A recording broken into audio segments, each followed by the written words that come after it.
ऐसा लग सकता है कि यार कॉन्फिडेंस की कमी हो कि यार मैं क्या 1 महीने में फोरकास्ट कर सकता हूँ। तो ये एक स्टूडेंट है जो एज ए इन्वेस्टर आए मार्केट में। इनसे मैंने एक चीज पूछी कि जब लमसम इनको 1 महीने हो गए थे, मैंने इनसे पूछा कि सर आपने कब ज्वाइन किया था। उन्होंने कहा 8 सितंबर को। मैंने पूछा था 11 अक्टूबर को। 1 महीने के अंदर इन्होंने इतने फोरकास्ट कर डाले, कुछ कहने को नहीं। और बहुत ही अच्छे से कर रहे हैं, इन्वेस्टमेंट के ही पॉइंट ऑफ व्यू से करते थे।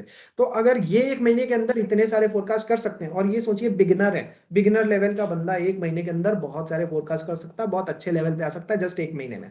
ठीक है। इसके अलावा ये सब फोरकास्ट मेरे स्टूडेंट्स वगैरह के हैं, ये कुछ स्क्रीनशॉट्स हैं। ठीक है।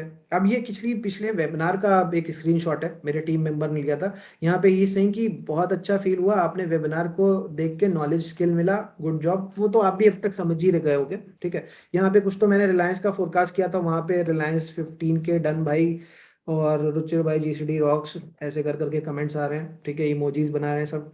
ठीक है। आगे चलते हैं। ठीक है। अब ये सब स्टूडेंट्स के फोरकास्ट है, बहुत ज्यादा मैं नहीं रुकता इन पे। ठीक है। ठीक